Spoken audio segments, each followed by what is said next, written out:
Good evening. We've already called the meeting to order before going into our executive session. Now we've reconvened in open session. Welcome to visitors. And I would just like to read a brief statement in order to explain a little more about public participation before we start that section. The public is welcome to make comments or read prepared statements during this portion of the meeting. We ask that these be limited to 3 minutes. We're happy to receive any written statements you may have. Please understand that criticisms of individual staff members are not allowed during this time, but should you wish to file a complaint about an individual, we have a process for receiving and considering these.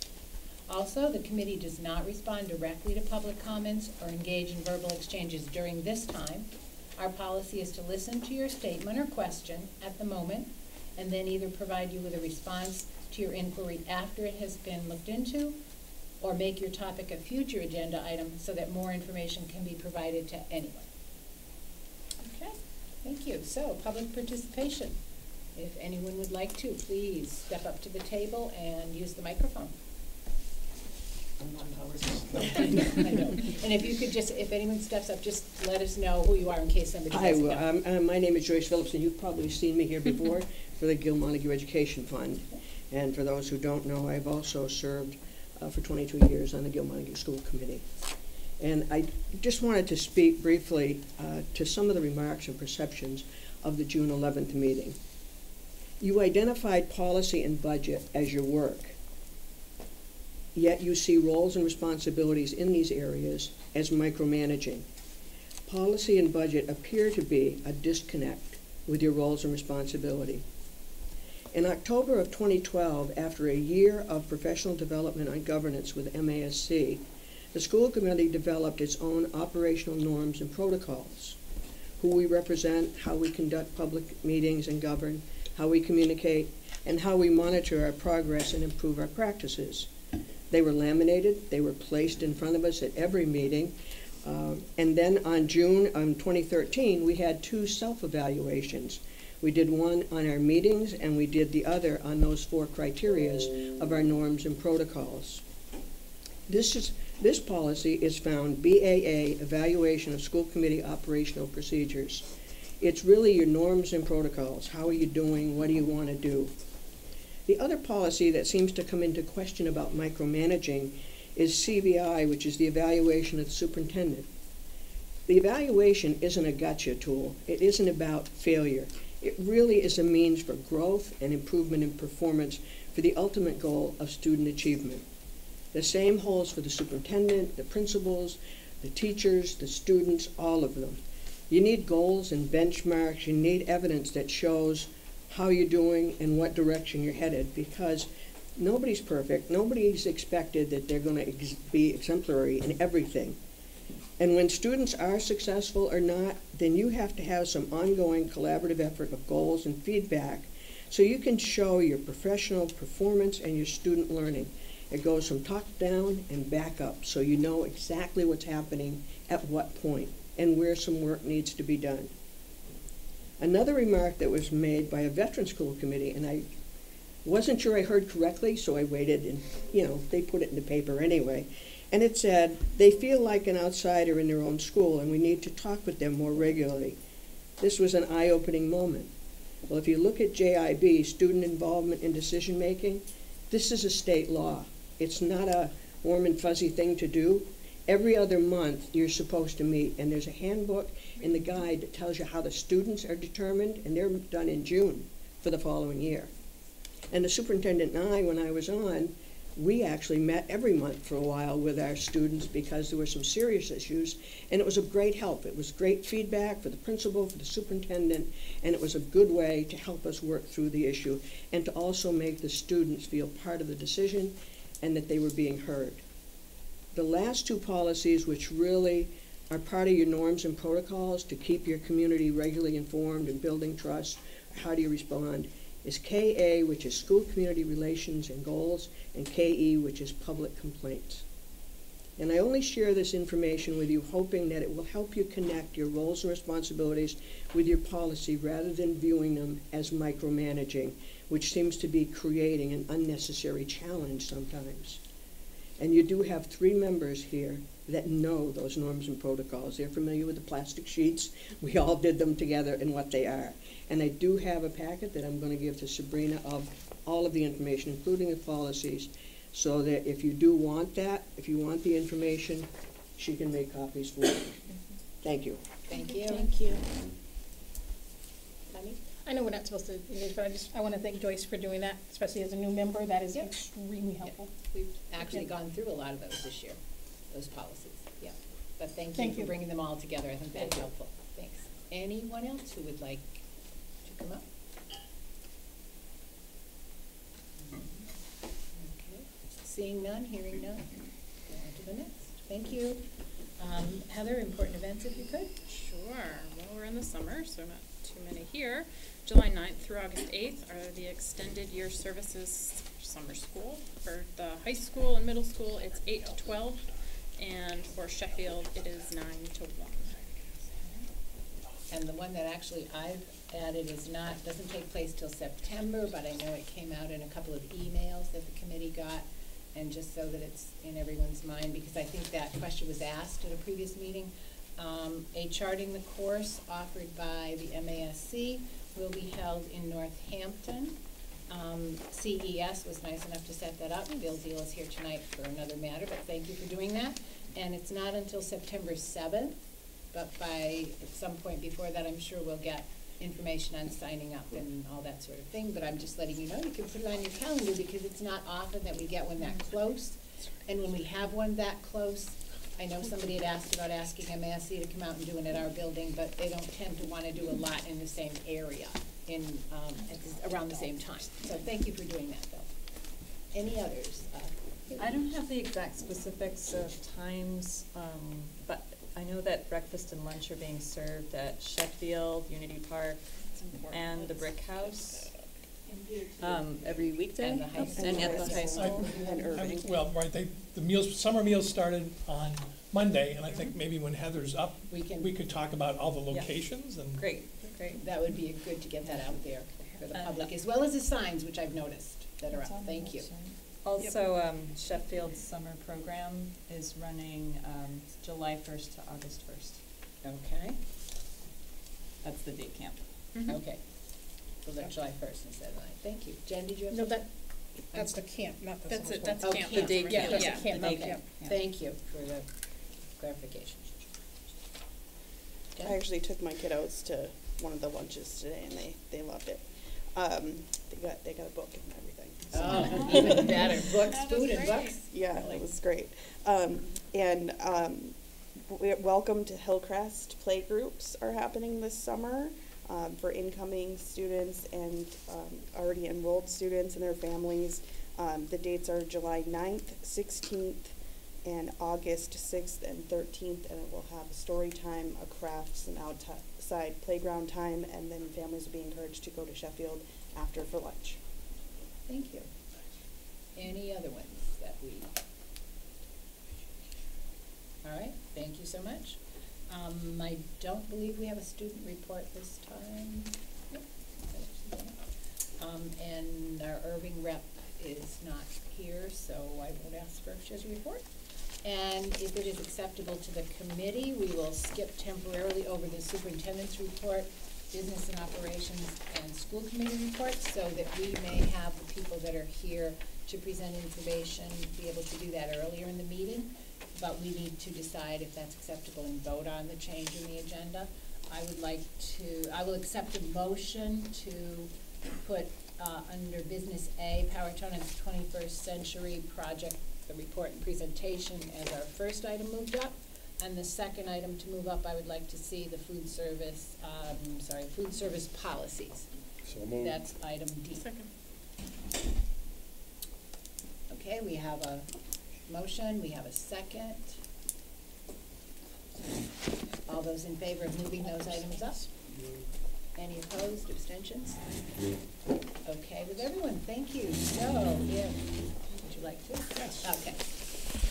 Joni, can we introduce you before our Powertown folks start? As So long as, if- yes. if- Keep forgetting she's here. Would you come up and Can you just? come on up for a second? So, I forgot that you were there. So some of you have met our new secondary level principal, middle and high school principal. This is Joni Menard. She's going to start officially on July 1, which is Monday, I guess, right? She's been in already a few times to meet with me and other people, and I just thought we would introduce her tonight because she wanted to hear the Powertown presentation. And maybe Joni, you could, I know we didn't rehearse this. You didn't know I was going to spring this on you, but can you No, I did maybe not. just tell the committee, you know, where you're coming from? And Sure. I'm currently the principal at Petersham Center School in Petersham as a K-6 school. Prior to that, I was in Medway as the STEM curriculum coach at the middle school, which is about 900 students. And prior to that, I taught for 11 years, predominantly in middle school. I also have a business background and marketing background, so I'm going to be able to meld all of those tools together. I welcome you, please, to email me, and I would love to meet individually with you and hear your thoughts and concerns. I already have an email address, so it's joni.menard at Yep, thank you. I know, I'm thinking, I'm like, where am I right now? So I would love to sit down with all of you and just kind of pick your brains and go from there. You'll be seeing, I'll be doing community newsletters every other week. The superintendent and I will decide on the platform. I'll be kind of taking the show on the road, so to speak, and getting community output into the community. I'll be calling this principal chats. So I'm welcome to other ideas, and you'll be seeing me in the community. I had the pleasure of going to the girls' softball game over the weekend, and look forward to jumping right in. So I appreciate the opportunity, and I'm excited to work with all of you. Welcome. Thank you Thank very you. much this evening, Okay. and thank you for starting ahead of your start date. We Not a appreciate that. problem. Not a problem. Okay. And Powertown in the 21st century. If you all would like to join us up here at the table. Thank you. Hello again, everyone. I'm Becky Mazer. I think I've sat before this committee before, so I'll just do a very brief introduction. I have served for the past 16 months as the project director for the Powertown in the 21st Century project, a grant-funded project funded by the Barr Foundation, situated here at Turners Falls High School, which is aimed at starting to rethink what secondary education can look like here in Turners Falls. And I just want to acknowledge before I start that there are other people in the room who have been really integral to that work. Actually, a lot of people, but I just want to acknowledge that Bill Deal, who is the Collaborative for Educational Services Director, was also the chair of our design team. Sarah Malloy was the Assistant Project Director on the design team. Jen Audley, as you know, was also on the design team. Several school committee members have been a part of the work.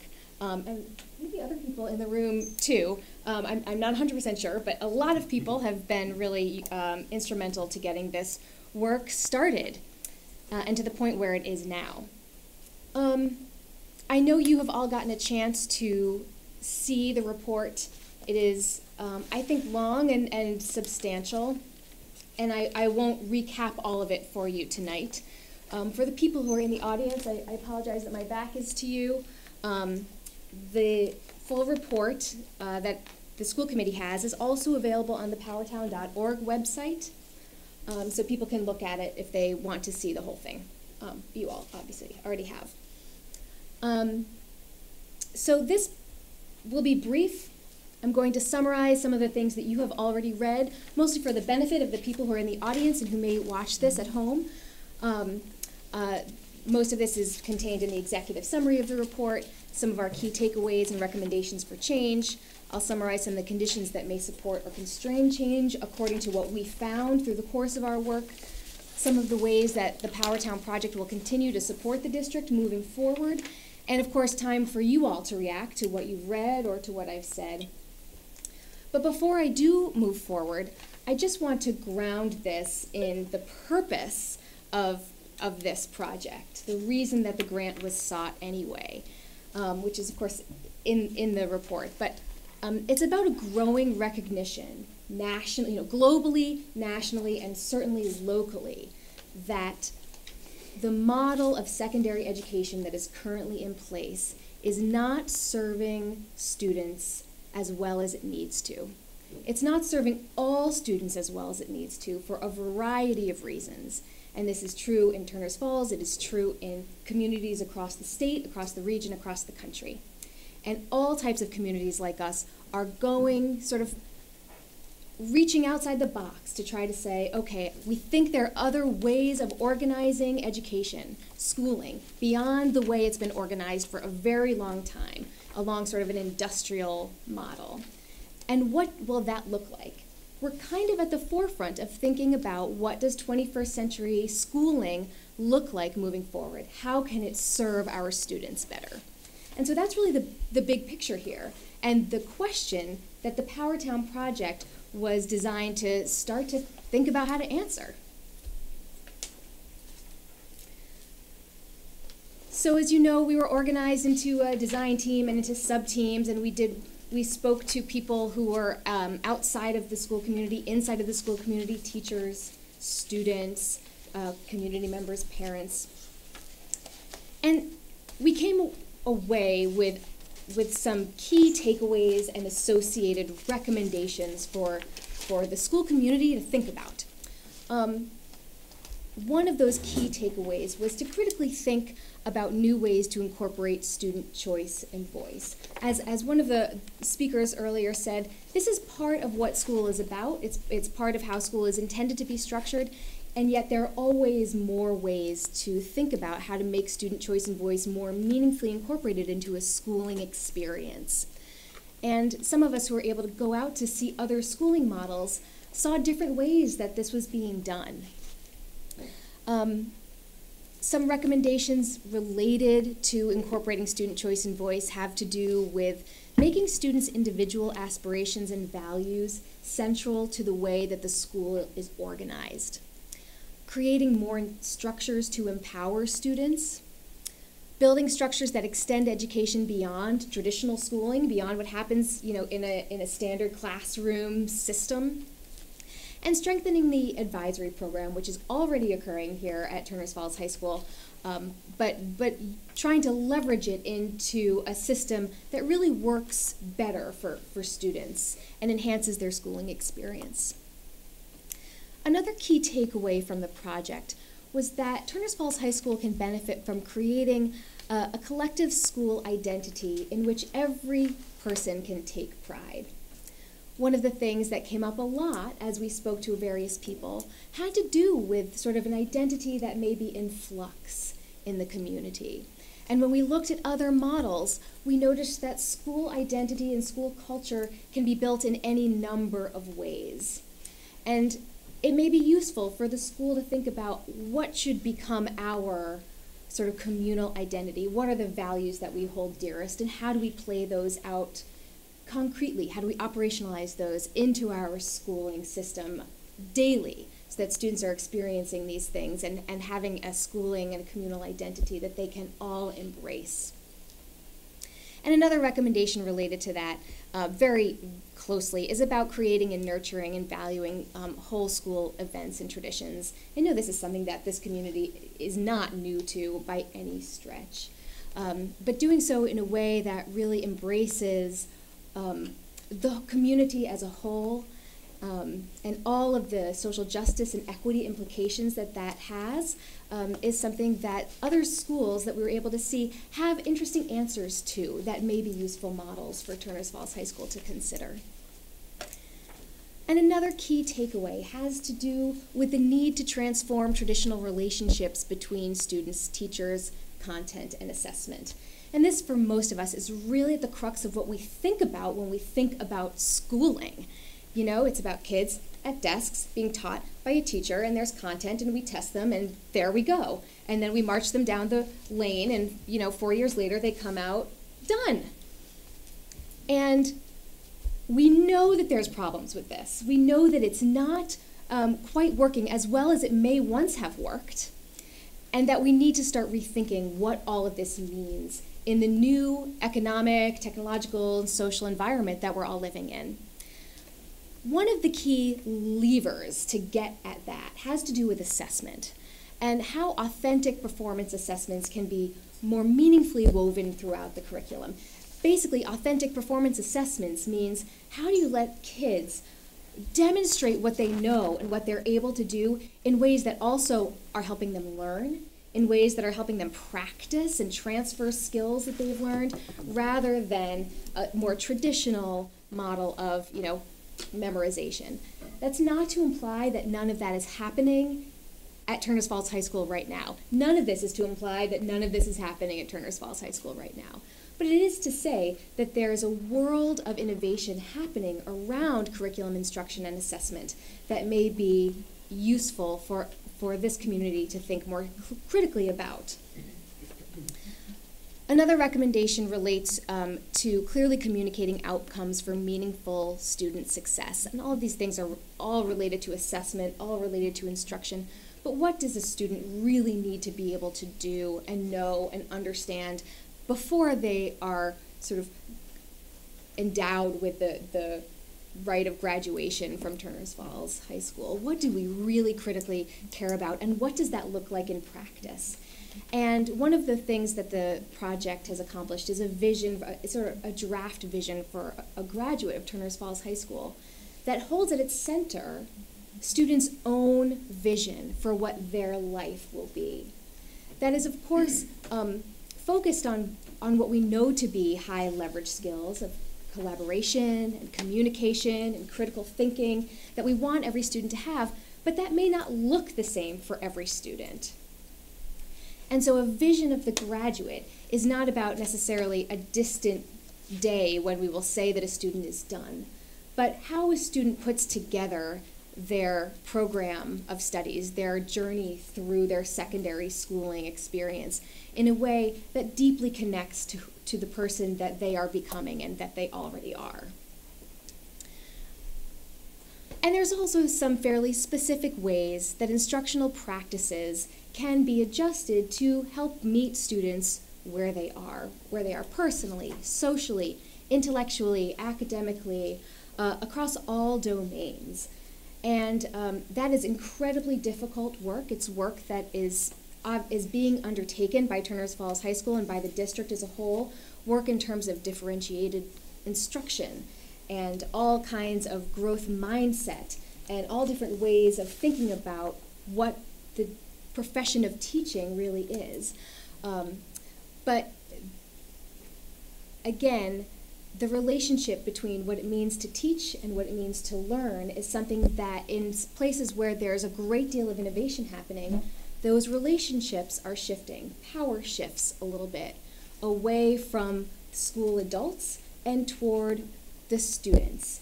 And that dynamic, although it's difficult, I think, to initiate, is something that appears to be very powerful in the places that it is working.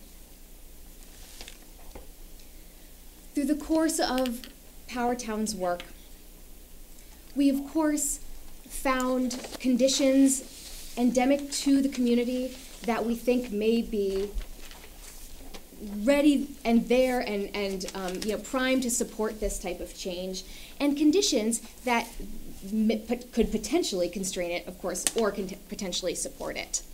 Some things that clearly may favor this type of change are related to energy around inclusive, equitable, socially just education and schooling. No change, no meaningful change can happen broadly for all kids without really fundamentally addressing what is meant by equity and social justice. That is truly at the core of what educational reform is about and what it requires in order to be successful, and I know that this district is undertaking that work very seriously, and that's a critical condition to support change. Another thing that's come out of this work is what we might call increased organizational capital. This project has brought together individuals from across the community and beyond the community who now have a really significant personal investment in helping this community to grow. And that includes people from Greenfield Community College and the Collaborative and a number of other organizations who have spent time and now they're hooked in. Now they want to help this community. They did before too. but some real serious formalized connections to organizations that can be of support to this community. There's also a number of other things we know that are happening. There's a NEASC reaccreditation cycle, which is very important and is ongoing, and it's starting, I believe, in earnest or has started in earnest and will be ongoing this summer. And we believe that there have been a lot of conversations related to Powertown that certainly have not all been like roses and glitter and sunshine, but that have nonetheless been important for people. And even when there is conflict or dispute, it means that something important is being talked about and is being raised. And I think we can optimistically interpret that to mean that there is an increased readiness as a whole for the type of serious, sustained change that we're talking about here in the Powertown report. There's also, of course, things that may constrain change, depending on how they play out. One is related to that fluctuating school identity that we talked about. People feeling perhaps that this community does not accept them, or feeling as though they don't feel like they have a place in the school community. And a broader sense that as the district as a whole shifts in its priorities, that there are ways that we need to come together. And the coming together, of course, would be a condition that would support change, if we're able to do that. We're also a small district. We're a small district with, by necessity, limited human and financial resources. That is rural. And when we looked at some of these models that I'm talking about, some of the places where we see this sort of groundswell of innovation, we see that they're happening in places that are wealthier.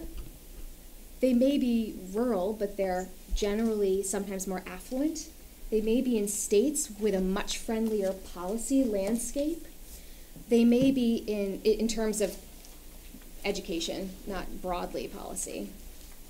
And they may be in places such as Montpelier, Vermont, where, okay, so it's a rural state in general, but they're the city's capital with all kinds of different opportunities for students. That's not to say that no schools that are similar to us are doing excellent work. It is to say, however, that we haven't seen them yet, and that's part of, and understood them more fully. And that's part of the ongoing work of this project. And of course, there's shifts in leadership that can be destabilizing, that can shift priority and shift focus, and that's a natural process, and it's something that can, really support the work of change. And of course, it can also be something that slows down the process a little bit. And that's something that just should be surfaced and understood as a reality of the process of school change. The Barr Foundation gave us funds through the end of June this month. However, at our request, they've allowed us to extend the term of our grant. So we didn't get more money, but we were allowed to use funds for a longer period of time in order to do some things that the design team and the rest of the sub-teams found to be important as we did this work. One of the important things that we really feel like we learned is that school change work involves a lot of people, a lot of time. It's difficult, it's highly adaptive, and it really needs to start within the community. Really, really seriously be located in the community. And so the Powertown grant has been able to fund 4 stipended positions for district teachers to take up the work that has been started by the design team and by the Powertown sub-teams. That could mean going out to other schools, looking at other models, building on the work that's already been done to continue refining and changing these recommendations and takeaways. The project will fund some summer professional development for curriculum coordinators, and I would like to just say that the curriculum coordinators have been really key personnel in thinking about and talking about change in the school. I know that Turners Falls High School has a more or less distributed leadership model, and that the curriculum coordinators really play critical roles in helping to think about how schooling should happen in each individual classroom and within each discipline. And those people have done some professional development that's been funded by Powertown and offered by our technical assistance partner, Redesign. And their work has really been fantastic throughout this process. The project will also fund programs related to social justice and equity and professional development for teachers. And we are also going to fund some coordination with the people in the school who are writing the NEASC report, because there is such a big overlap.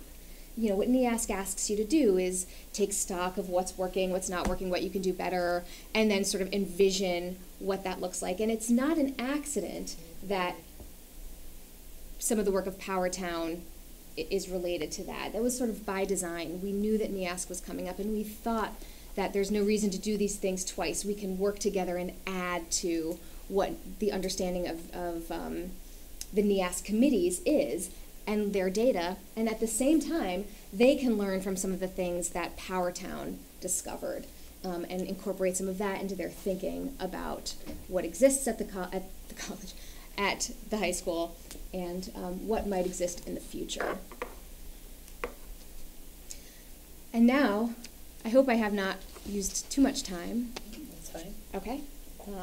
I would like to, before I take questions, say that although I'm here, there are also a number of people, and I'd actually like to ask Bill to come up if he wouldn't mind, because he may be able to answer questions that I won't as readily, and also Sarah and Jen may also be able to answer questions. Before we open it up for questions or comments, I think it's just important to thank everyone for all their hard work on this. The people in the room, I know we have Mike was on one of the groups, and Cassie was on one of the groups as well. I'm not sure if there was somebody else on committee, but all of the people that put their time and energy into this really need a large thank you for dedicating so much time in this important work. And I think we need to get that thank you out to start with. And after that, anyone have questions or comments they'd like to direct?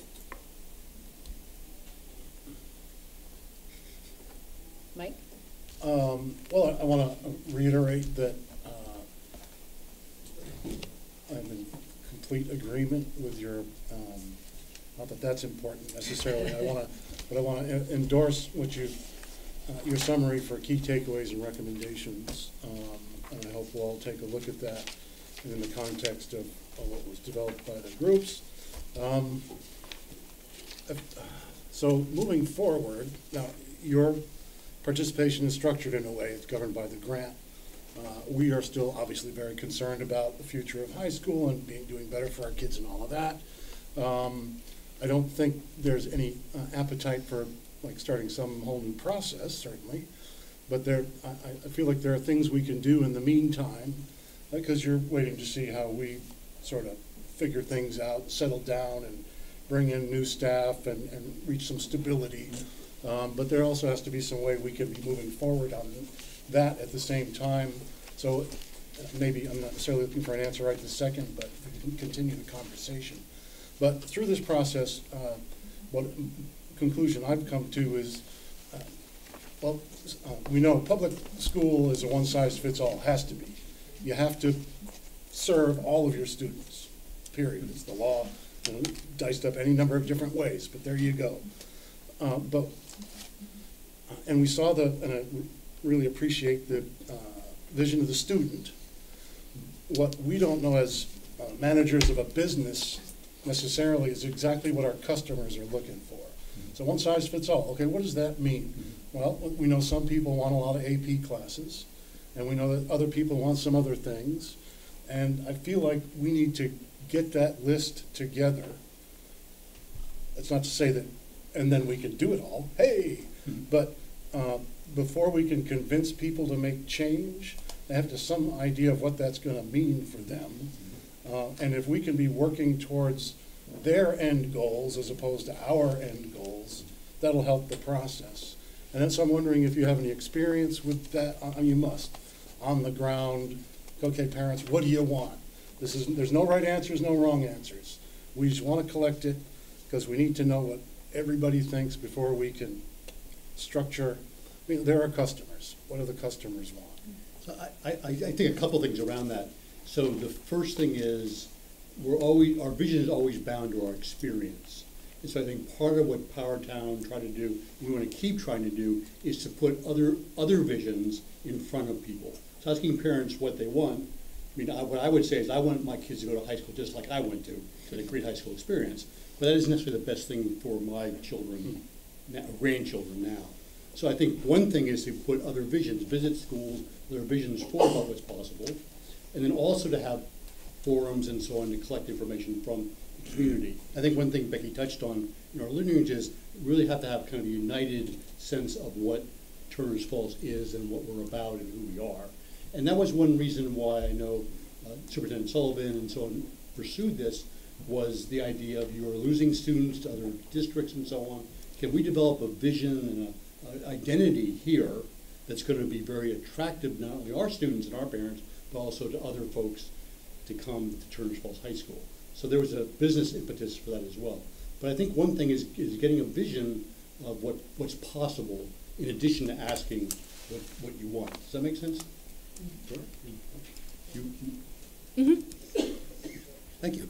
Yeah, I mean, it's a question that gets to the heart of what it means to be a school, I think. And so I have a lot of thoughts about it, and I think that I'd like to think more about it before I respond. Please, absolutely.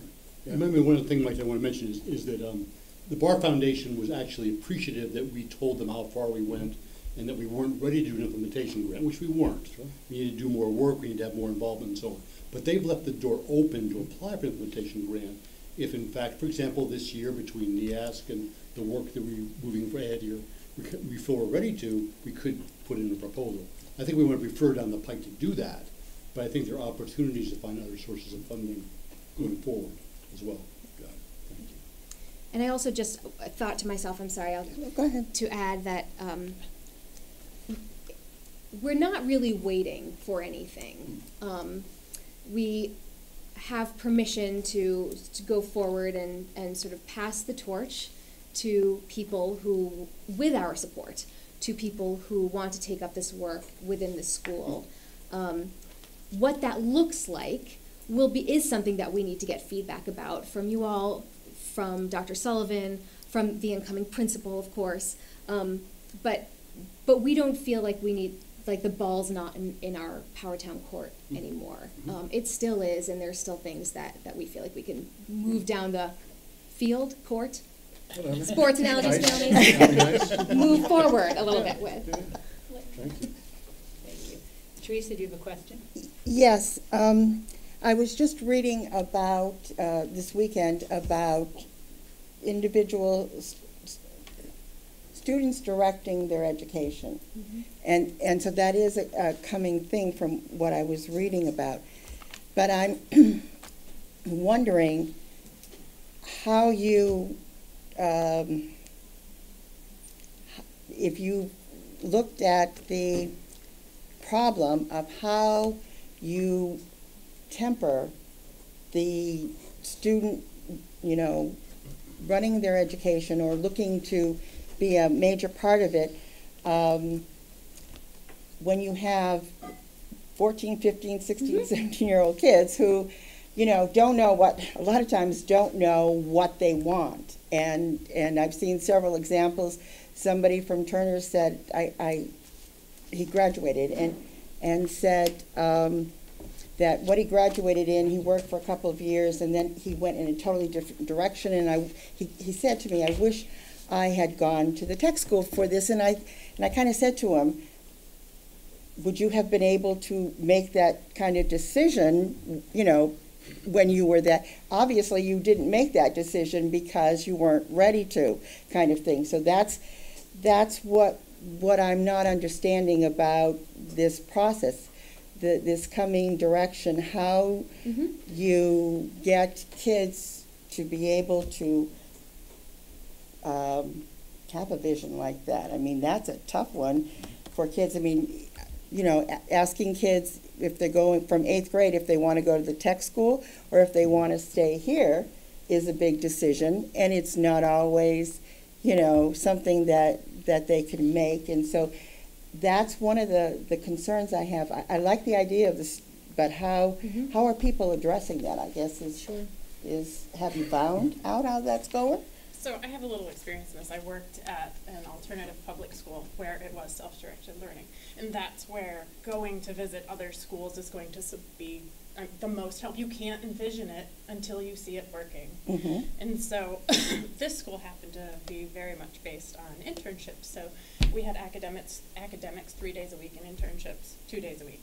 And I completely disagree with you. High school students are very aware of where they think they can be going. The internships that they did were shorter, maybe 8 weeks, but they got to do a variety over the 4 years that they were there. Their advisory was an advisory that they had the entire 4 years they were there, so there were really strong relationships. That person was the point person to people in the community for the internship. It was utterly amazing. A lot of those kids went to college for the things they found that was really struck them in some of their internships. Some of them did internships they thought really they were going to love, and of course they didn't. Mm-hmm. Yeah. But that's why they had all the experiences. I really, really, really suggest at least visiting one school, if not just looking at their websites. I mean, without seeing how other schools do it, you can't picture it. And when you do see it, it's really, really fascinating. Well, I could picture it, but you're talking about an alternative school, not a public school. No, it was a public school. Oh, it was a public That's school. what I said, an Oh, alternative okay, I'm public sorry. school. Yes. All right. And the other question I had about that is, in a democracy, you need to have people educated for the common good. Does this, how does this learning model do that? So I'll just say from the school that I was at, we had state standards. It was in New Hampshire. We were a public school. They had to graduate with proficiency in the state standards, and they still had to do that. So they were very much, I mean, they're self-directed, but yes, they have an advisor. They have someone guiding them, like a really close guidance counselor, sort of, that they stick with from freshman to senior, or it wasn't called that at my school, but essentially the same thing. Yeah, so you can still totally stick with state standards. That's not a problem. How big was this school? It was a smaller school, no doubt. It was in the Keene district, but it was a separate school. So I think it was 50 kids, so it wasn't huge. But they were part of the coalition of essential schools, which goes into other schools, and they even break apart kind of big schools and create kind of smaller communities within. It's an option. I'm just saying there's so many. There's a big picture model that really captures that as well. That's some closer by.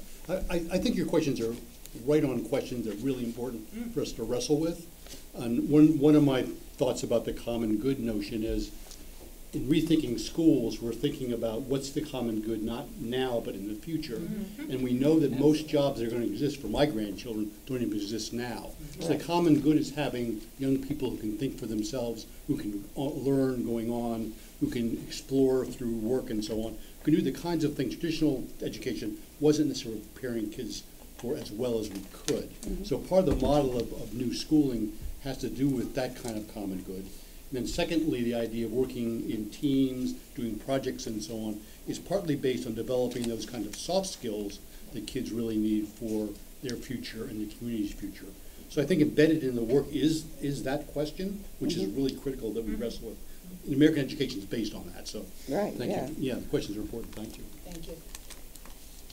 Anyone else have a question? Or Bill? No, I just, thank you very much. I love reading your full report. Yes. And I also saw in it the continuity of you're not only empowering the students, but you're also very much talking about empowering the teachers in a new form, and also all of the other support staff, in particular counselors, I think. Certainly in my experience, I had no experience with a counselor, and I think kids should, especially in a smaller setting like ours, that you can probably touch more people because of your smallness. But the empowerment part, I think, runs the gamut, and then also in terms of assessment, the proficiency part is really multitasking. because it's connected, it's trying to let the student evolve and develop his idea, his project. And then also, I think you're highlighting that from that process to finality, you're also trying to demonstrate, draw from that student how other things connect to what his principal goal was. So you're bringing in perhaps art, but you have to deal with some science, some math, and all of that stuff will come to the fore over time. But the professional staff will also need to develop to deal with this whole approach. Thank you very much. Thank you. Anyone else?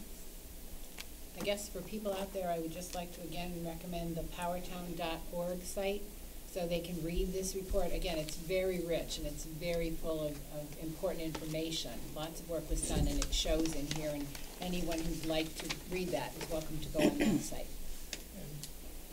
And now that it's finalized, there's no reason why we can't have it on our own website as well. Right. So Oh, great. Great. Thank you. I would like to thank all of you and all of the people who participated in this project, and all of the staff and students and community members and parents who helped us, who thought about this, who heard about this work. It's been a real privilege to do this work in this community. And I just want to say, not to get too theoretical about it, but you know, the work of schooling is so hard. And when I've sat here in your committee meetings, it's really hit home for me that we ask schools and expect schools to do so much. Just in this one meeting, I've heard about, you know, we have to serve our customers, and we need to make sure we have people who can go into professions and fulfill their dreams, and we need to make sure that we have citizens who can be community members and vote and, you know, whatever citizens are supposed to do. And all of those things are, you know, they're multiple and competing purposes that our superintendents and our principals and our teachers are asked to do all at once, and that you all are asked to sort of oversee all at once. And it is incredibly complex, and so I just want to thank all of you and everybody else for allowing us to be part of helping us all muddle through this incredibly worthwhile challenge. Thank you so much. Thank you. We'll be back. Thank you.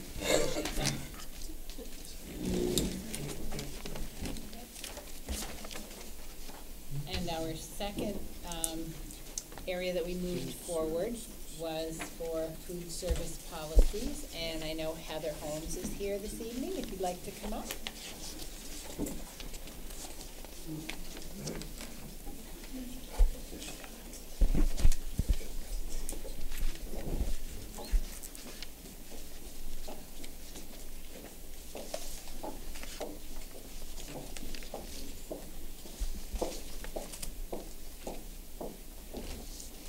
Hello. I didn't come with anything prepared. I came prepared to answer questions that I understood some of you may have, concerns, questions, general wonderings. Right, you included in our packet information about what the minimum per day amounts of different foods are, and that kind of regulations that, which are very helpful, I think. And I think probably some people on the committee have questions. Not only have we been meeting with the high school students, the student council representatives and others, but we were fortunate to meet with an 8th grade class recently. And they were very, very in tune to what's important to them, and getting information and asking questions about things. And of course, one of their questions was about food, because they travel on their stomach like the rest of us. So I think that just brought some ideas to mind for some of the committee members. So if anyone has a specific idea or question, if it's not something that Heather has the information for right now, I'm sure she can get it for us. Mike? I'm curious how much you hear from students about feedback about meals. Well, as the director now, I don't get to interact with them as much as I used to. but because I was the manager of the middle school, high school for a couple years, most of the kids still know me, and they will tell me exactly what they think. The current manager is actually here now, and I'm sure she interacts with them much more than I normally do.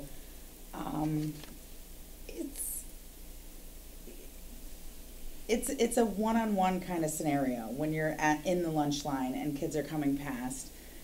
One kid will be super happy that this is the meal today, and the next kid won't be. So you kind of have to take it. The numbers really show you how people feel about the meals. I feel like we're doing a good job. I feel like the kids are happy. I don't know if that comes through in sit-down conversations. And it has been in the back of my head that I would like to have kind of, whether it be school committee or, not school committee, student council, come and talk to me about how they feel the meals are and what they like and what they don't like. I haven't been able to get that going yet. Maybe you guys could help.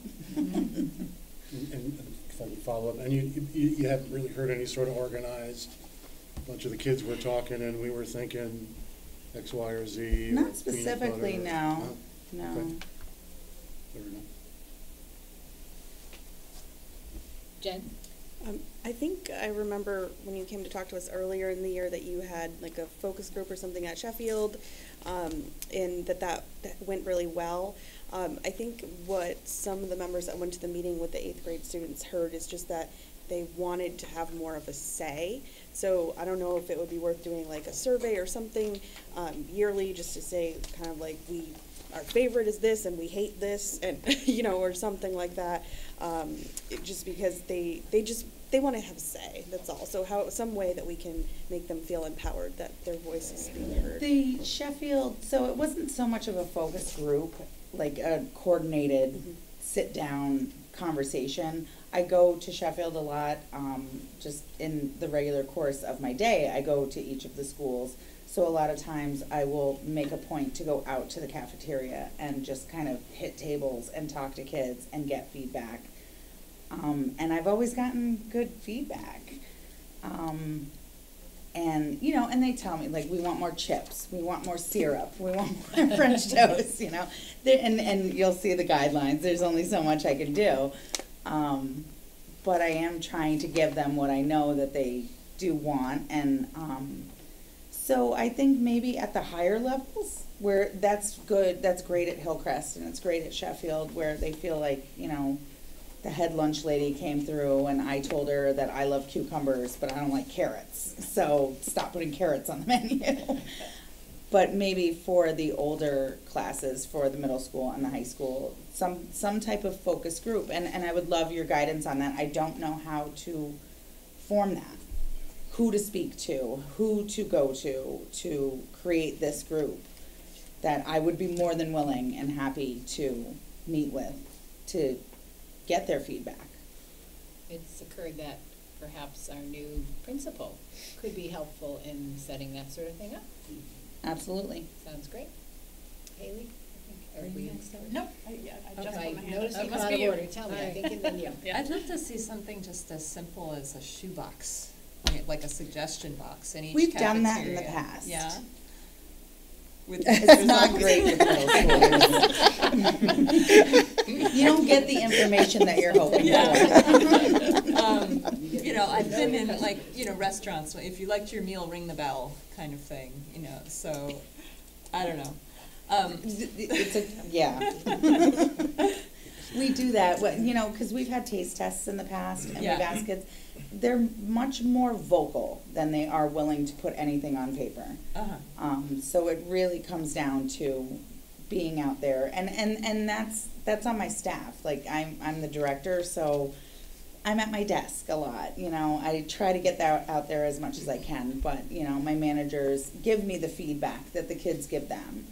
And I go by that, and and like I said, the numbers say pizza's great, French toast is great.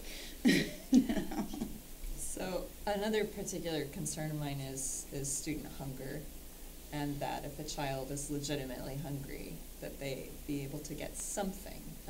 So this is my question, is there anything that they know that maybe they, you know, if you're still hungry, maybe you can't get more chips or more French toast, but you can always have the apple or the banana or, you know. And again, that's another vocalized thing. As the kids come through the line, it's very important to me, especially at the middle and high school level, to tell them, you can take as many vegetables as you want, as you know, not as much fruit as you want, because I do have those calorie and sugar limits. So we allow them to take 2 fruits without worrying about it, as many vegetables as you want. I can't give you another slice of pizza, I can't give you another chicken patty, but you can certainly have more vegetables. And we even allow them to go to the salad bar and make themselves a side salad if they want that extra. And we don't worry about that, because we don't want anybody to go hungry either. I think Heather was next, and then Jen. So one of the concerns from, it seems, each of the, it was a class, but we were in a few different groups. So was that they think, and this could be because they're getting older, but they think that they feel like they're getting less food. So I'm just, you've been here. So is the process essentially the same, and they're probably just getting bigger? I think they're just getting bigger. I'm just throwing it out there because it was a big concern. No, and I did hear that. I'm sorry? Well, they do, and it looked, because she gave us, and it says in 9th and 12th, 9th to 12th. There is a but there big are difference lower in between 6th what an grade. 8th grader gets and a 9th grader gets. Yep. And that's Yep. just Yeah. state mandated. Yep. Those are minimums. Yeah. We don't technically have maximums on the amount we can give them, except I have maximums on calories, fat, sodium. Is there another one? I think that's it. Sugar, thank you. So there's those maximums. So, you know, there's certain things that it's okay if they take another one, but there's certain things that you just can't let them have, because first of all, bottom line, money, and second of all, the things that they want more of are usually high in those, in calories, sugar, salt. So, you know, we do a lot of trainings throughout the year. My managers, my staff understand those parameters, and, you know, they're the ones at the registers as the kids go by. Whether they pay or not, there's still registers that they have to walk by. And they can say, it's fine, take another apple. You know, here, yeah, you can have 2 oranges, or, you know, all the veggies you want. And we yell that, we announce that, because they're always hungry. They're so hungry, and they just want more food. And we're like, you can have more green beans. And they're like, no, we're gonna yeah, you can have more broccoli. You can have all the broccoli you want. I know. Thanks. I think Jen was next. Oh, I just wanted to say that the staff at Hillcrest, I know they know I've been there for breakfast, and they know what every kid likes. They know this kid's totally not going to eat that today, so, you know, I'll encourage them to take, you know, the applesauce and raisins or whatever. Like, they literally know every kid and what they like and dislike. And it was early in the year that they had that down. No, So they're very good. very And good. that's the beauty of being a small area. I mean, that's one of the things that you get from being a small community. And yeah, I mean, at the high school and the middle school, I wouldn't say that they know every student's name, but pretty close. You know, every manager, every staff member knows just about every kid and knows who's going to try to get by without a fruit or veggie, who's not going to want to eat this today. They know, and they know what to watch for, and they take care of them, I think, very well. Did I see Mike and then Cassie and Teresa? Excuse me. Oh, shoot.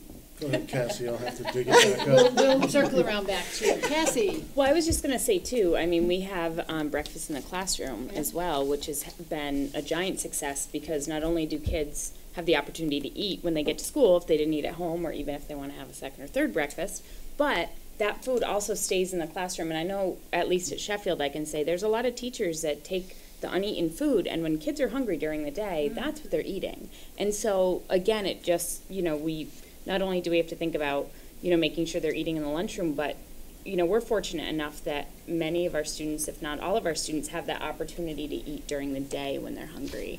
And I can't imagine that any of the teachers would, if a student's hungry, be like, you can't eat that apple or you can't have that banana, And then at Hillcrest, we also have the fresh fruit and vegetable program. So they get a snack each day that's a fresh fruit or vegetable. I forgot about that. That's the name. At about 10:30. So while they don't have breakfast in the classroom, they have breakfast in the cafeteria still. There's a snack coming to them at 10 o'clock that is a fresh fruit or vegetable. And we're so lucky because there's so many schools in the area that do not have programs like that. They don't even have free lunch. You have to actually go through filling out all the forms and qualifying for it, and you might not qualify, or if a parent doesn't take the time to fill out the forms. So I think that we are just so lucky in this district to have those resources. Mike, did you Dug it get back it? up, thank you, yes. So I was gonna, I don't know whether you wanted to talk about the meeting, we've been meeting with the students, whether this is something we could add to that somehow, invite staff for conversations like that. I mean, this is not something, I didn't want to get in the weeds, Right. but just sort of throwing that out there, because we've been meeting with them regularly, and maybe we could increase the effectiveness and the, what we can accomplish in those meetings. And one quick question about your budget.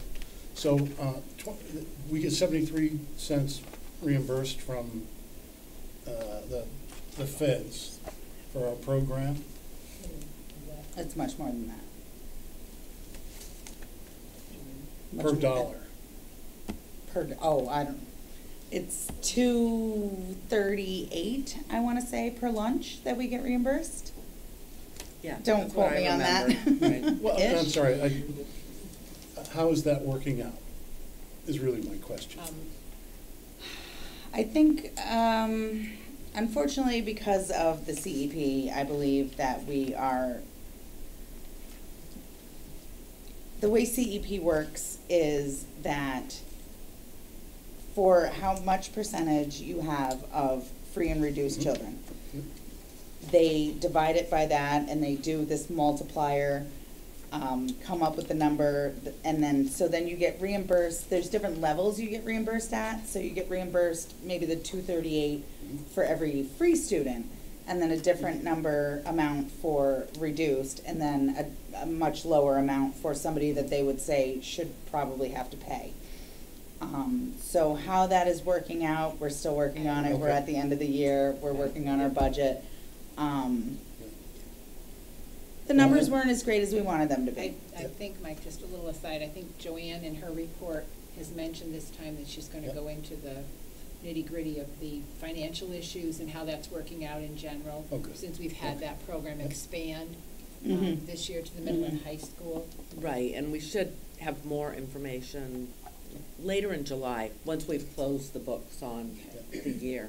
We're gonna have some final numbers. Right now, we're really just estimating where we think Because we're gonna I'm be. still just figuring that out too. Yeah. Thank you. And then I saw Teresa and then Haley. I had 2 7th graders for lunch at the end of the school year. I fed them, and they ate an enormous amount of food. So when I saw this, I was really surprised at the portion size. I think it should be part of any discussion that you have with the kids, because I don't know that they know what a cup looks like, and 2 ounces and that kind of stuff. And I do, because I cook, but I think they need to understand what's happening and why, because that was such a big thing on the 8th graders, the portion size, and so this clearly would help with that whole issue. And it's one of those things where when you say you're on a diet and you see that you're supposed to eat a piece of chicken this big, and then you go to a restaurant, you get a piece of chicken this big, and then you come to lunch and you get a piece of chicken this big.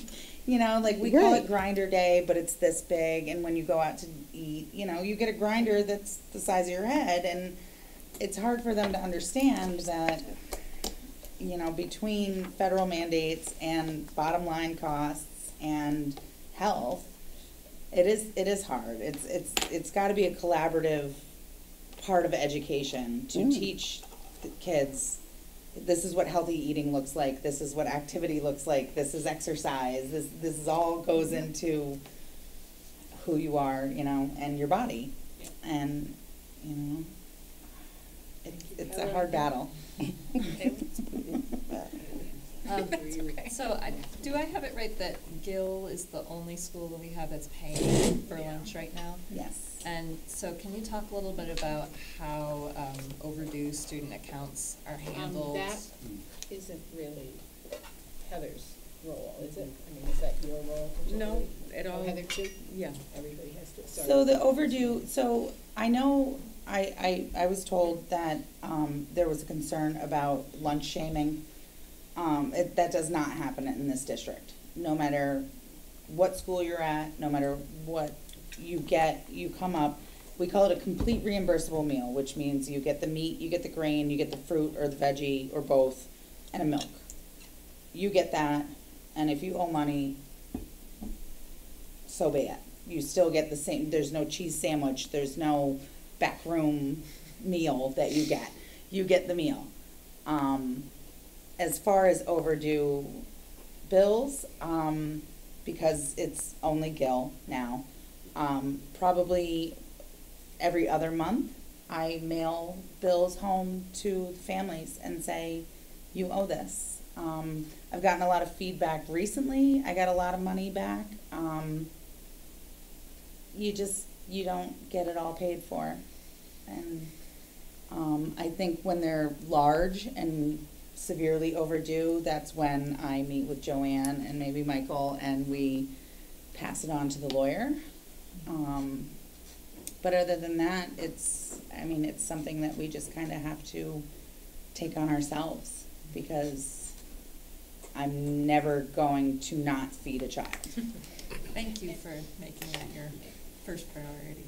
And even at Gill, families can still fill out paperwork Yeah. if they qualify Yes. for free or reduced. That's still an option. Yes. Even though some And that is people- something that I'm exploring. This is the time of the year that we explore the future of CEP and what our percentages are, and we reapply. We don't have to reapply, but if we find that we might get a better percentage, which I think I'm finding we may, we reapply, and I'm looking into hopefully trying to include Gill. I would like to. I would love to. But again, bottom line is going to dictate that. Right, and a year ago, when we looked at this, when we included Gill in our numbers, the district didn't qualify, so we couldn't include Gill. So now it looks like if we include Gill, we may qualify. So, and it looks like even if we do qualify, our percentage might actually go up. And at this point, if we're only collecting about 80% of the school lunch money from Gill, you know, the percentage that we get from free and reduced would probably match it. But I have to put in those numbers, and then the state has to validate them. So I won't probably be able to speak to that for another month. But as soon as I hear back from them, the deadline is this week. I'm submitting the numbers, and the state gets back to me when the state gets back to me. But once they do, I'll be in front of you again explaining what we may or may not be able to do. And we can make a decision from there. Yep. Thank you very much. We really appreciate you coming this evening. you. It's always helpful to hear how things are going. And again, thanks for all your hard work, you and all the people that serve that food. It's critical to these students. Thank you so much. Thanks. Okay, if we can go back to our original agenda, I believe superintendent's report is next up.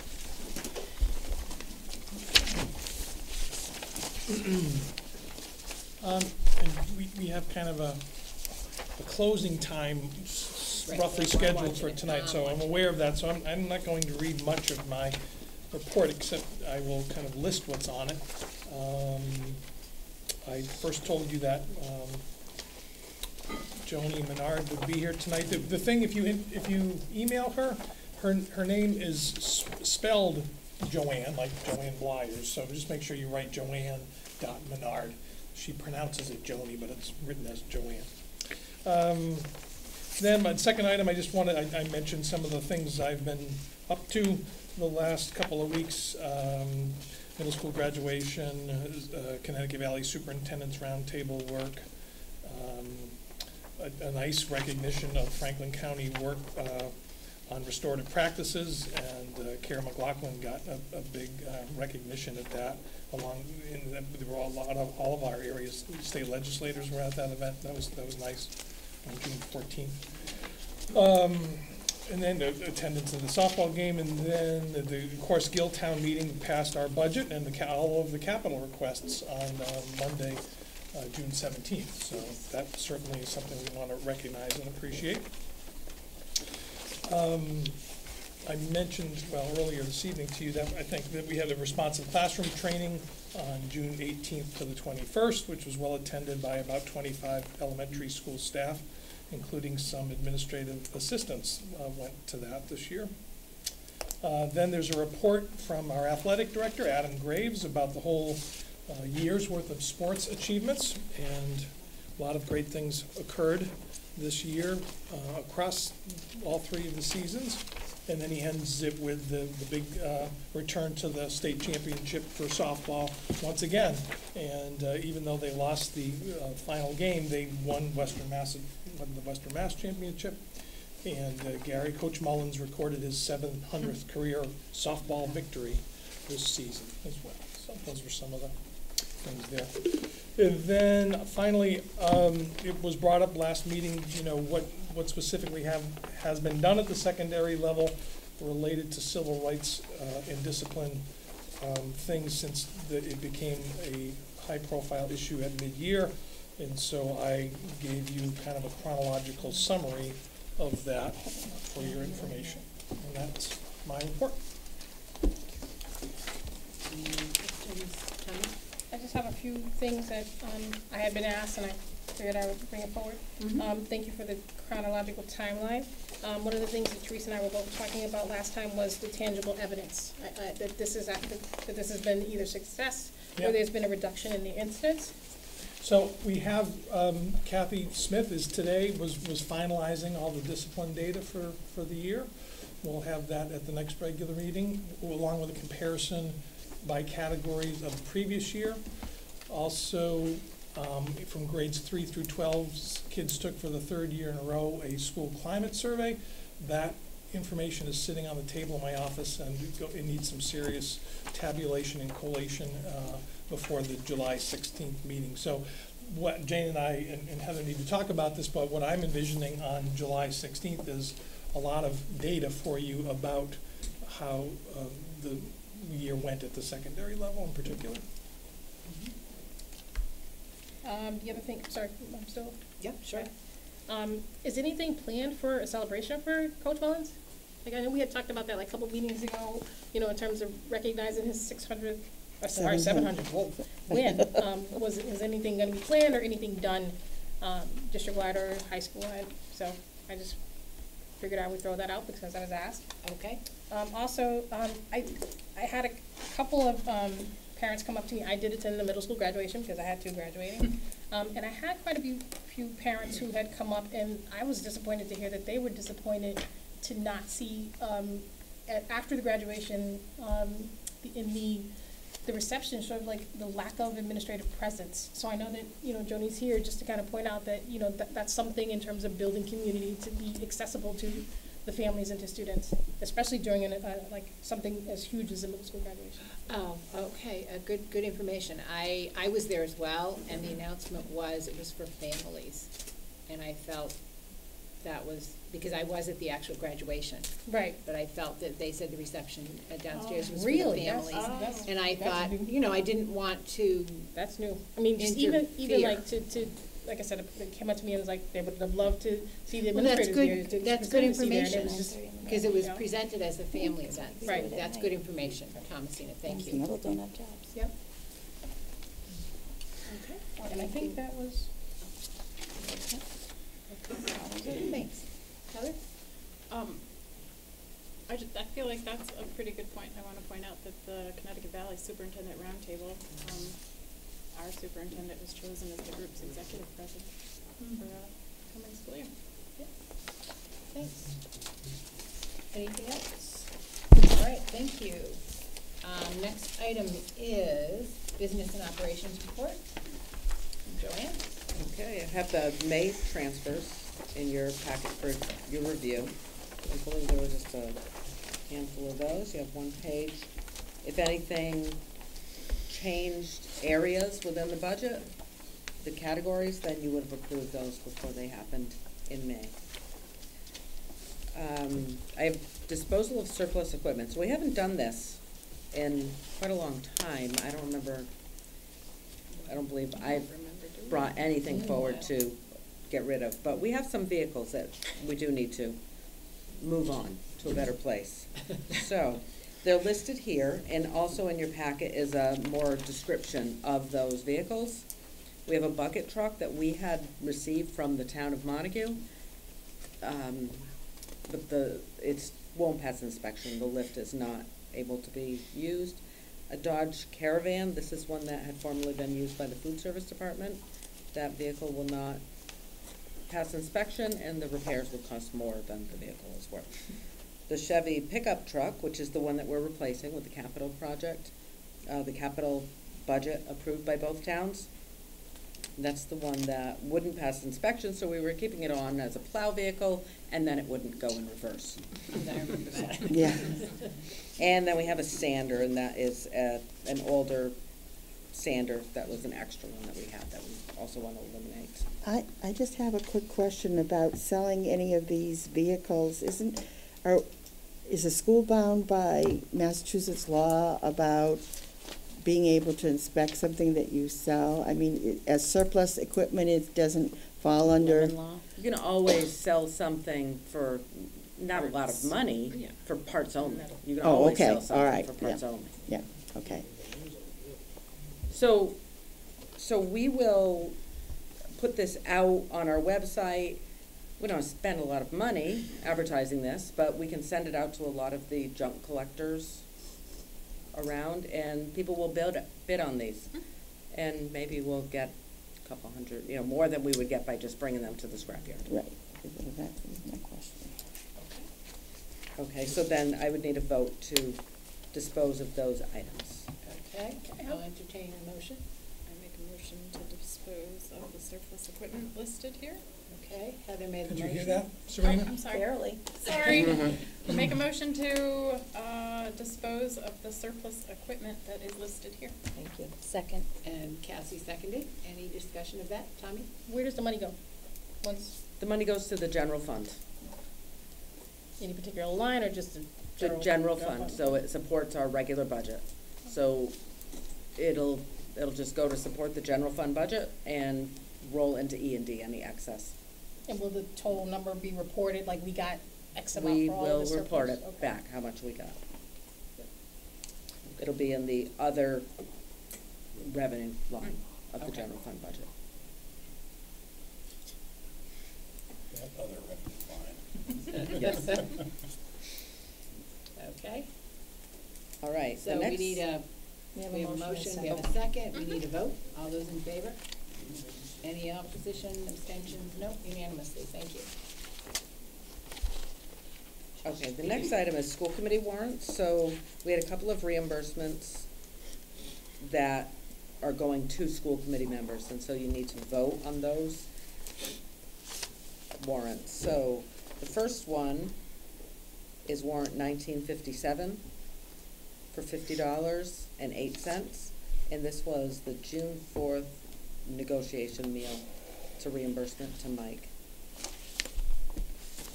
I don't know if you want to vote them all separately. Let's do it. Okay, and then the next one is warrant number 1960, and that's for $167. It's for the March 4th negotiation meal, reimbursement to Mike. And there's one more that I need to add. It's number 1961, dated 6/26/19.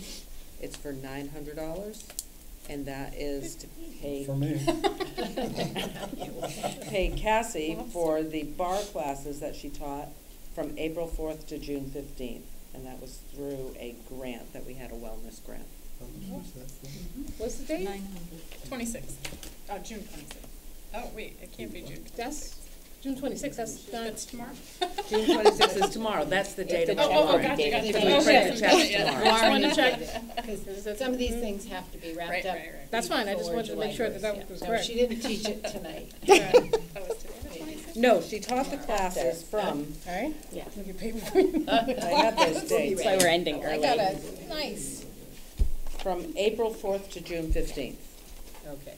And it's not it. That's when the classes Gotcha. were, and this is the warrant dated June 26th. All right, thank you.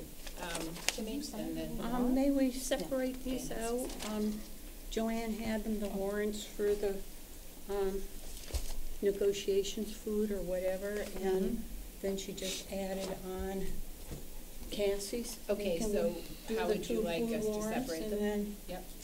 the teaching training, whatever, Okay. separate? I make a motion to pass warrant 1957 and 1960 for the food, for negotiations. Thank you very much, by the way.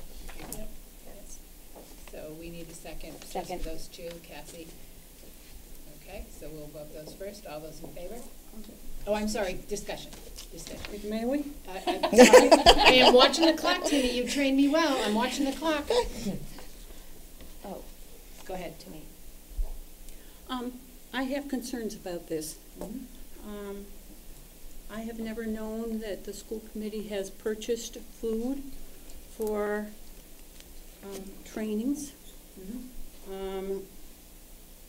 The 200 or 100 and something dollar one came out to $11.93 per person. I don't think it's in the budget line for this. I don't think it was pre-approved by the school committee. I have never gone to a training that the district paid for the whatever refreshments or whatever. I don't mean training, negotiations.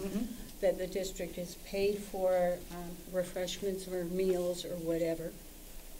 And I just have serious concerns about it. Okay. And I don't know if I should raise another question, but maybe I'll let Cassie comment and then I can go back with another thought that I had. Oh, just for transparency purposes, I just wanted to comment on my warrant. I don't know if I'm doing it at the right time. That when I provided the service that was paid through the wellness grant, I had to contact the State Board of Ethics and go through the select board and everything. Thank you. So Yes, I just thank want you. that to be Good. known. The attorney of the day. That's right, you get whoever. Yes. Mike? Can I explain the Absolutely. meal thing? Yeah.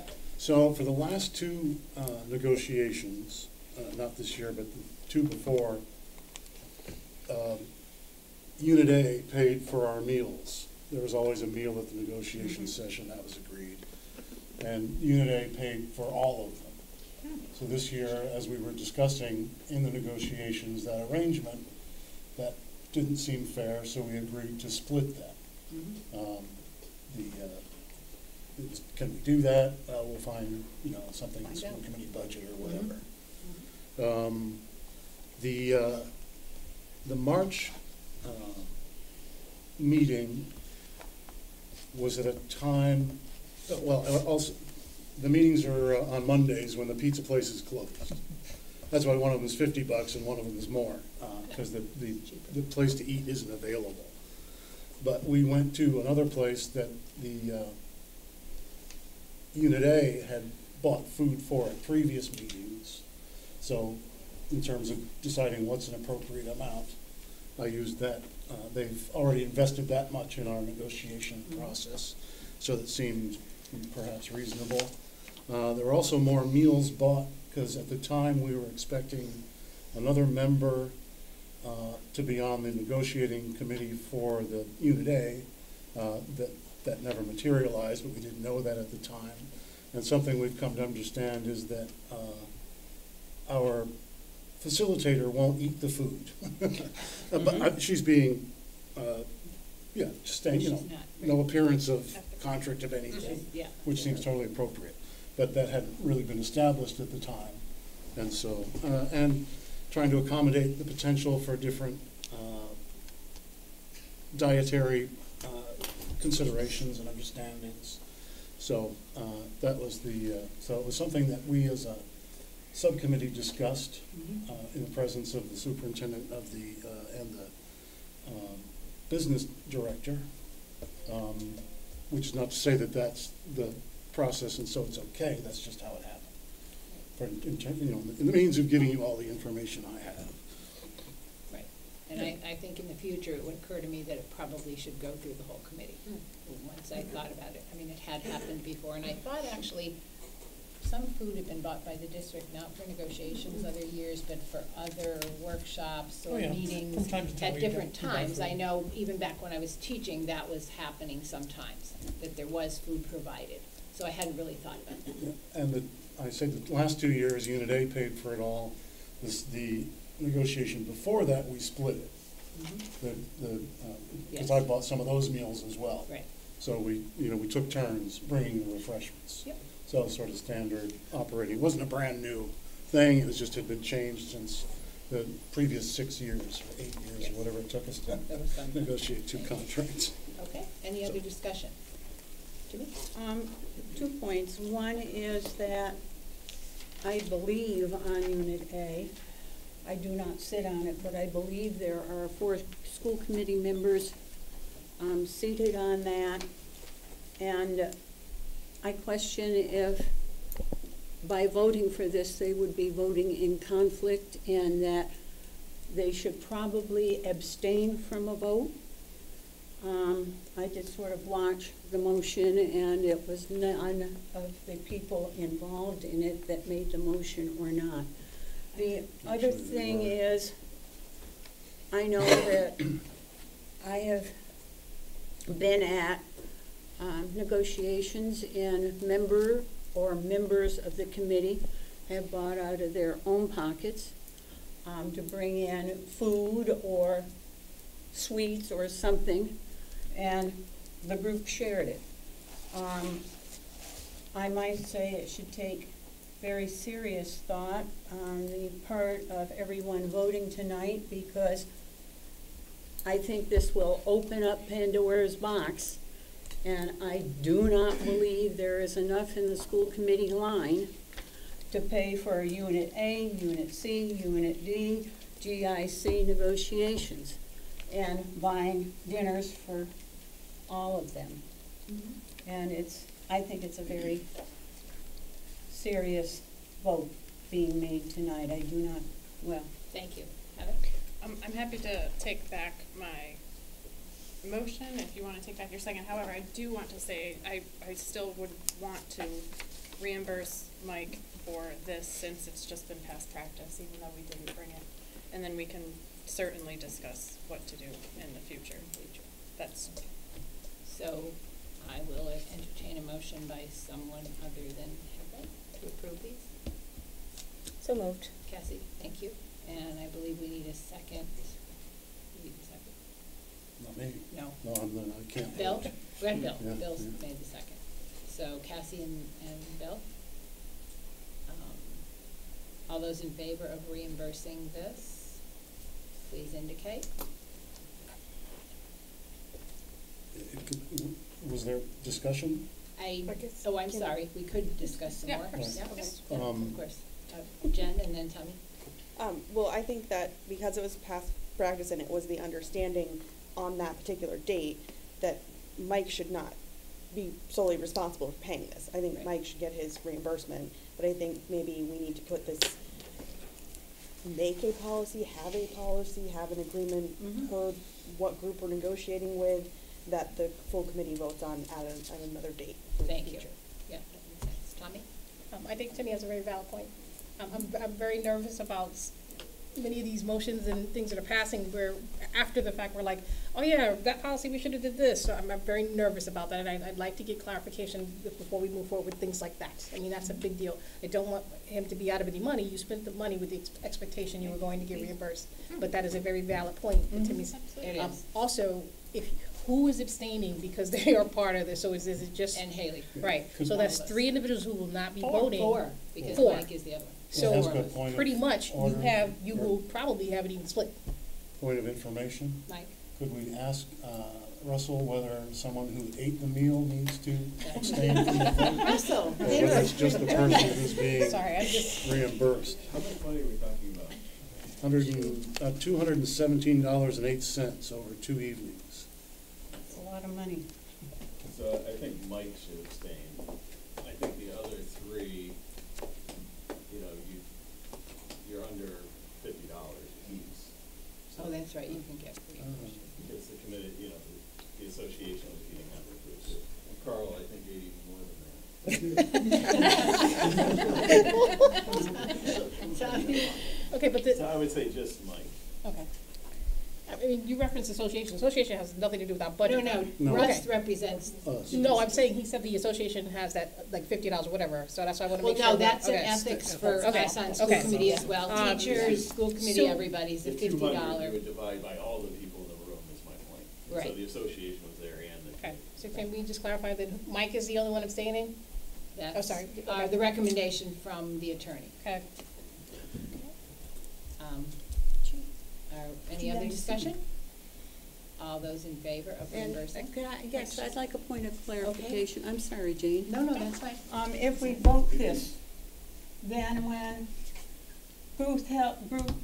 GIC, PAC, Public Employees, has a negotiations meeting, we can go out, buy a dinner, bring it back, and sit back and enjoy it. I think you're reimbursed. Cassie? Discussion? I'm just understanding this as, and I made the motion, we're reimbursing Mike for what he's already paid. If you do the math, it's less than $50 a head by far, so we're good. Moving forward, I don't think this is a practice that should be continued, and I think many of us, I don't want to speak for anyone, but are, you know, thinking the same thing, so we don't want to cause issues, but I mean, I'm thinking we should just vote so it can be done with and nobody buy anybody else dinner again. Thank you. You can just go home. It's okay with it. Okay, any other discussion? Jen? Can we somehow reword the motion to say that we're wanting to vote this based on this particular situation and understanding at the time, or I don't know, something that has like some sort of protection of deciding on the broader issue later. Okay, Cassie? I make a motion to reimburse Mike and never do it again. So don't even ask. Heather? I've got to say, since we just worked with this, it's Unit A, and we've worked with Unit A to do this out of, I mean, they were paying for it all. I just have to say, I'm not comfortable not doing it. I'm fine with a cap. It's past practice, it's intense nights, and it's unfair to have the teachers pay for it all. And it seems to be something that we've agreed that's kind of important for the time that we're meeting.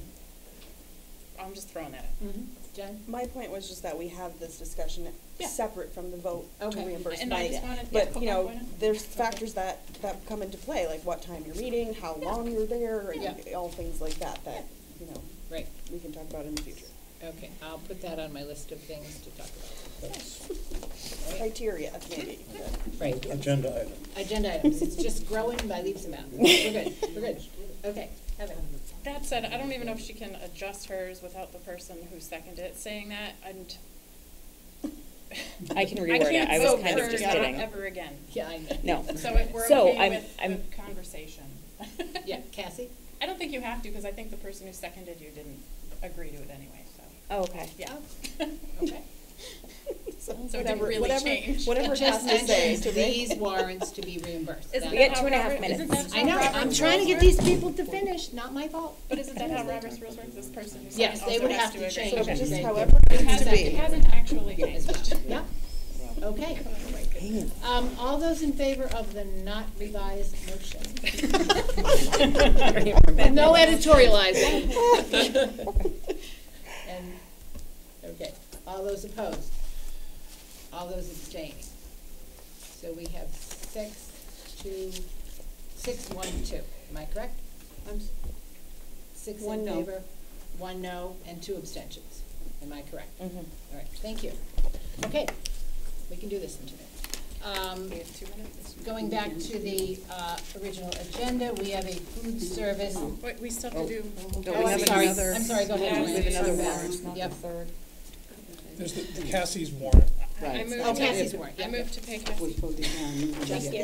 Warrant 1961, $19.61, $900. Okay, we have a motion to pass the warrant to pay Cassie for the exercise classes. Bill, second? Yep. Thank you. Discussion? Who was the first on that one? Heather. Heather. Okay, and then Okay, and then Bill second. Yeah, All I got those- that. I just didn't hear the first. All those in favor? Any opposed? Any abstentions? One abstention. 8 in favor. Thank you. So Sabrina knows that was Cassie that abstained? She does. Yes, she did. Yeah, she looked at that. Okay, I'm sorry, Joanne, go ahead, continue. The warrant timeline, so in the warrants that were approved by school committee, by the warrant subcommittee tonight, included one for fiscal 20 that's dated July 1st. And so that is a couple of bills that we need to pay on July 1st. A couple of major bills. We do that every year as a special warrant, but we were able to get it to you in advance of this meeting. I have some information on the financials, but it's not, I have no further information, so you can take that as read. I'll be bringing more information to you in July about closing out fiscal 19. And the school lunch update as well. But it does look like we are not gonna break even in food service. And so we're gonna have to cover that with our general fund, which we're able to do this year. In the future, if we continue with CEP, what we should do is budget something into the general fund budget for that. So that way, you know, we can break even. And we will also bring you more information next month about what it looks like. If we can bring Gil in, what our percentages look like, and all of that. And there was a handout from Heath on some updates in the facilities. Yes. But we'll return to that Yeah, with we will Heath. return to that with Heath Right, next month. Heath will be here next time. That's And right. item C, under business, central office administrative salaries and job descriptions, that is postponed to another meeting. And the last item is, did I skip B. one? B. Oh, food service settlement agreement, I wrote it before I knew where it was. Okay, we need to vote on that.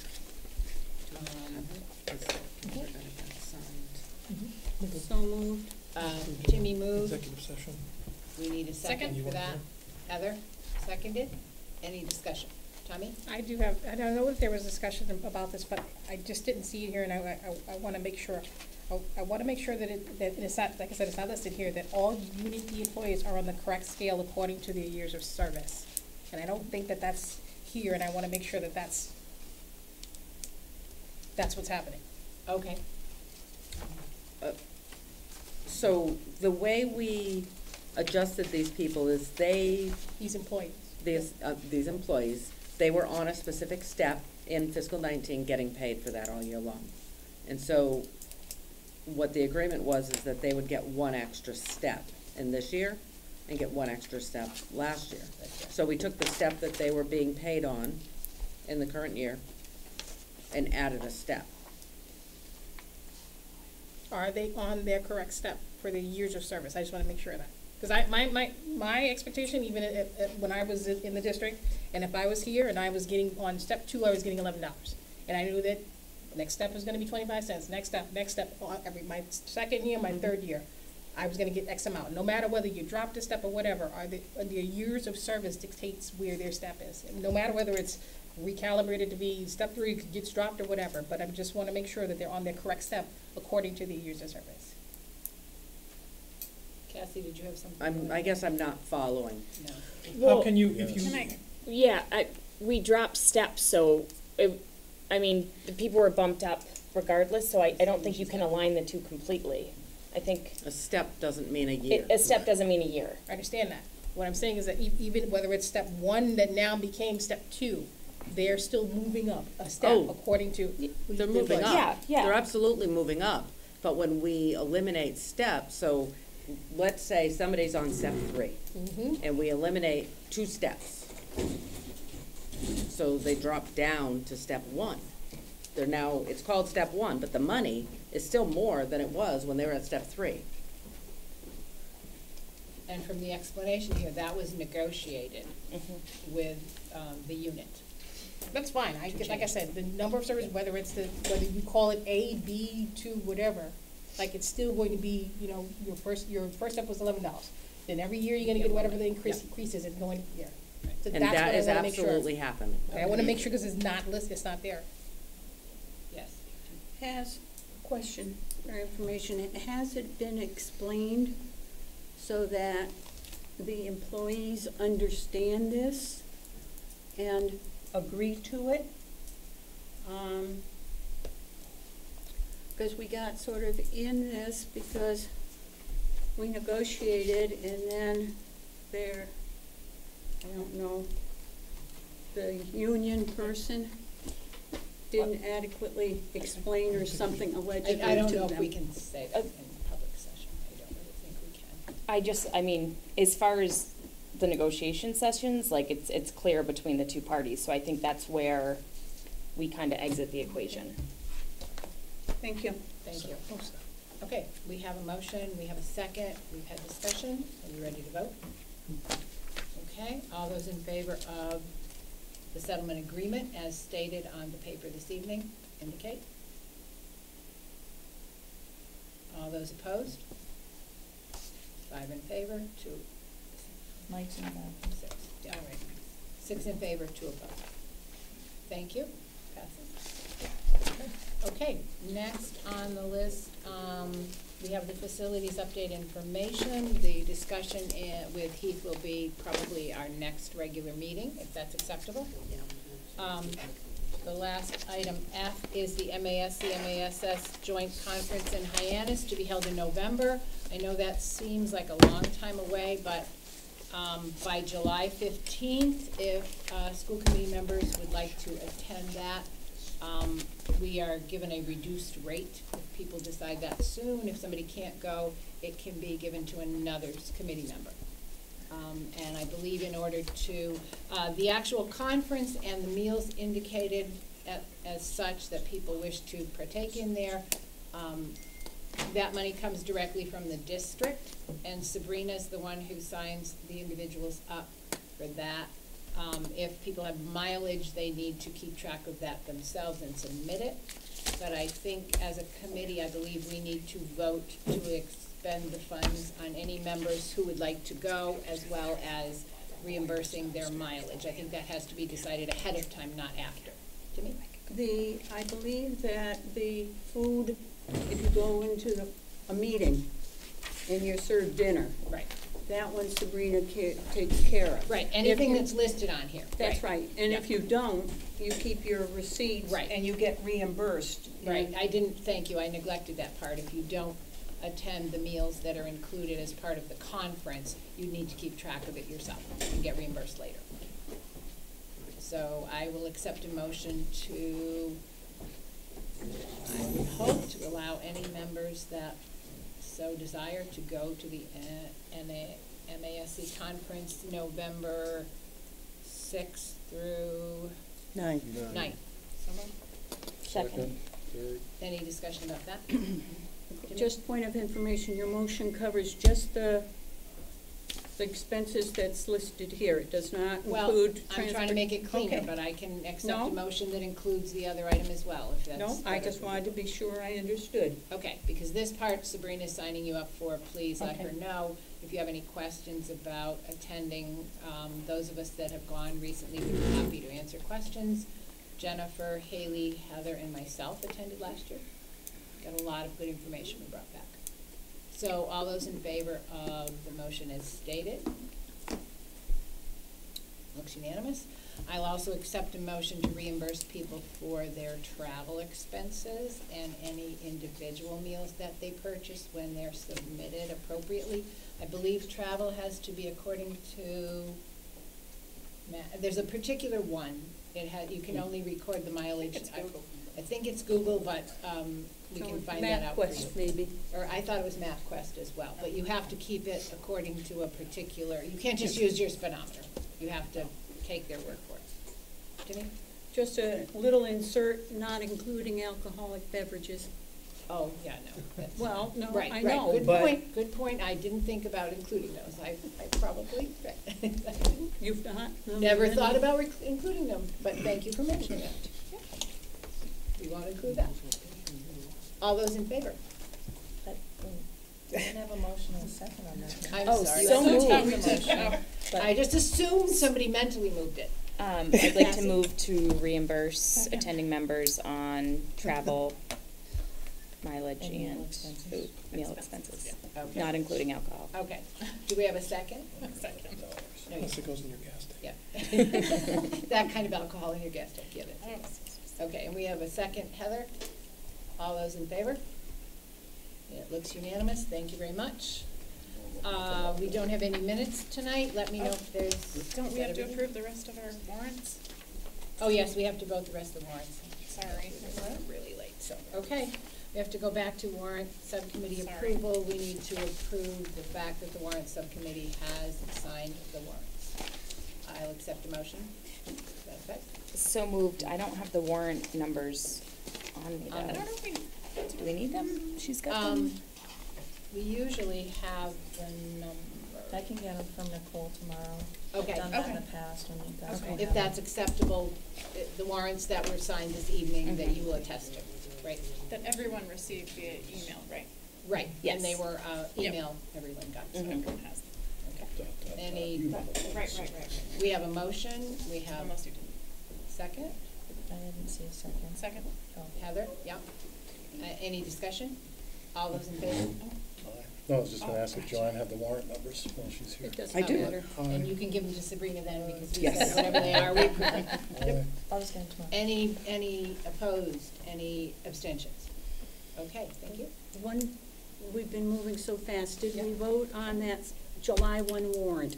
Actually vote on it? Which one is that? The I think big that's one of the ones we insurance just. and all of those monies that has to be paid out. Checks That have is to- warrant number 2000? I think that's part of. That's part of included the in that. motion. We did vote, Yes. that's okay. Yep, okay. In that case,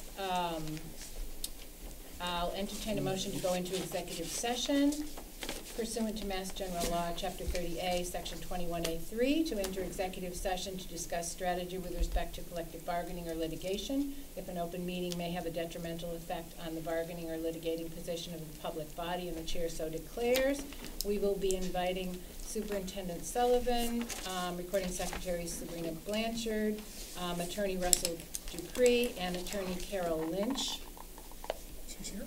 to the first part of that executive Well, session. A point of order, I'm sorry, just to, I don't mean to be a stickler, but we do have to cover agenda requests. don't we? I did Oh, you ask did? people I to let me know. apologize. Yep, I did say that. I missed it.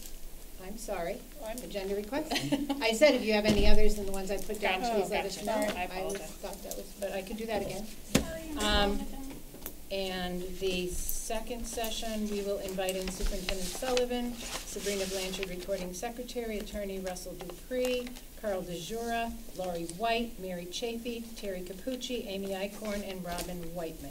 We need a roll call to enter executive session, please. Yes. Does you have a motion and a second? Enter? Oh, yes, we have to. Because have you a have to motion. change it. Yep. Tommy Second. moved. Tommy moved and Heather seconded, sorry about that. Okay. Thanks. Roll call vote to enter, and we will this will be in the conference room, we will reconvene in open session just long enough to adjourn after. There's some beer in here next meeting. I know, I don't know what's happening.